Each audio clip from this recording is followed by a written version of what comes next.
Biology में एक term आता है क्लासिफिकेशन ऑफ एनिमल्स।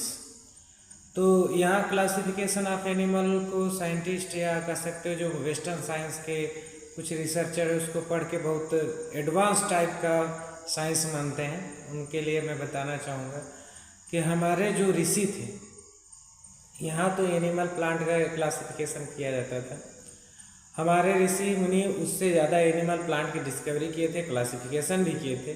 हाँ, उसमें क्लासिफिकेशन में जो नाम था संस्कृत या हिंदी का था, जिससे आपको कन्फ्यूजन हो सकता है। लेकिन बात करते हैं जब इंसानों में, तो बायोलॉजी के हिसाब से इंसानों को होमो सेपियंस कैटेगरी में रखा गया।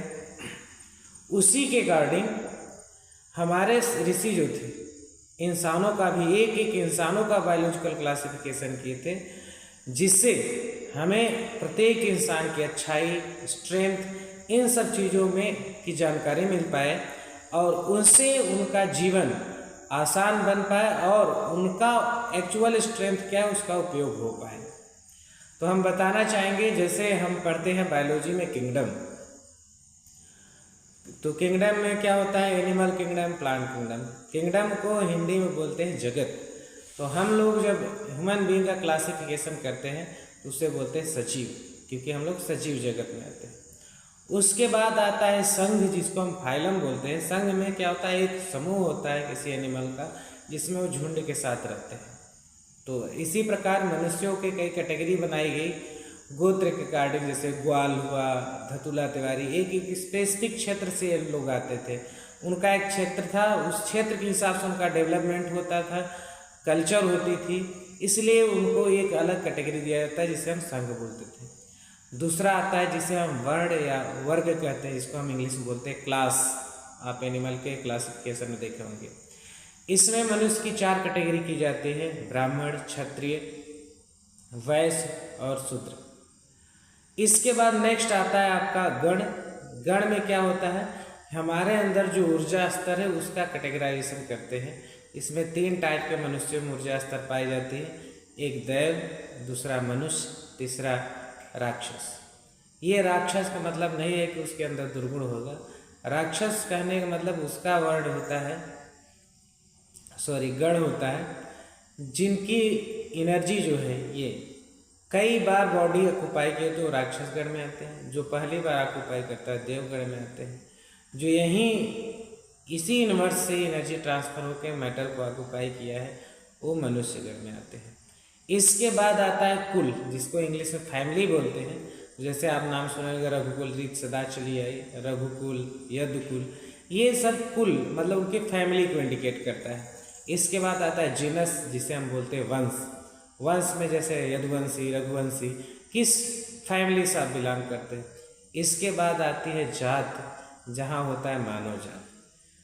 तो अच्छे अच्छे कथावाचक, अच्छे धर्म के जो ज्ञाता है और इतिहासकार भी जो हिंदू धर्म पे लेख लिखते हैं, वो भी इन सब चीज़ों में गलती करते हैं और कृपया अब सुधार करें कि जो जाति होती है सभी मनुष्यों की एक ही जाति होती है, जिसे हम मानव जात कहते हैं। जात का इंग्लिश होता है स्पीसीज, आप बायोलॉजी में जाकर देख सकते हो।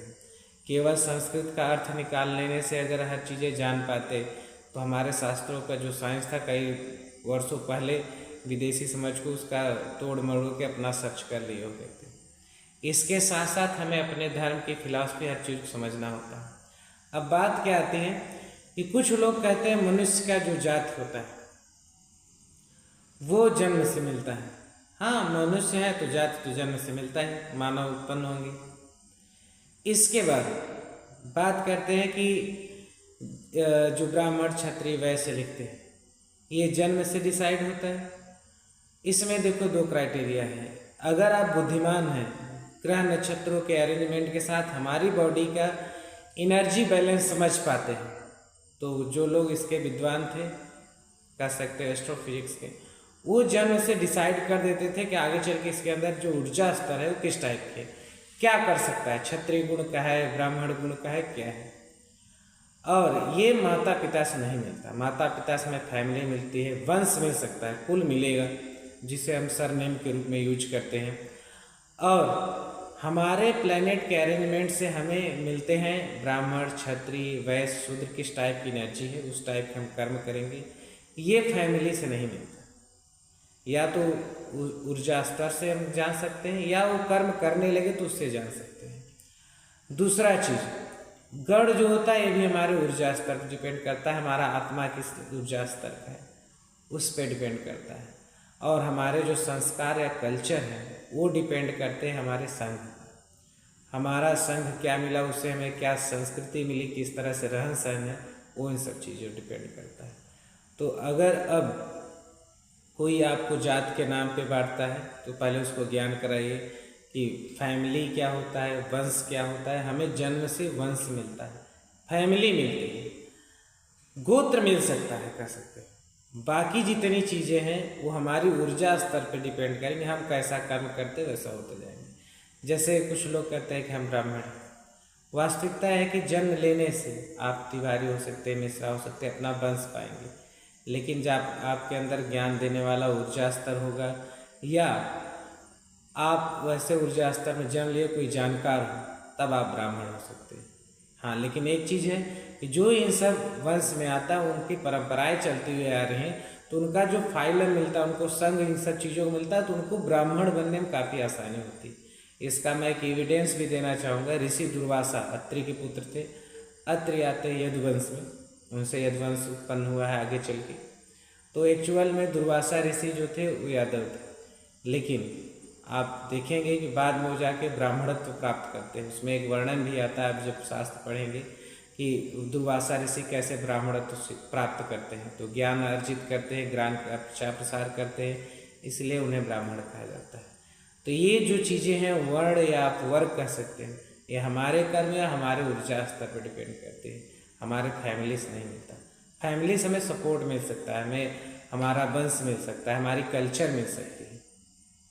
तो उम्मीद करते होंगे जात का जो भेदभाव है उसे मिटा के आप वास्तविकता जान पाएंगे, सबको समानता, और उसके कर्मों से डिसाइड करेंगे वो इंसान कैसा है।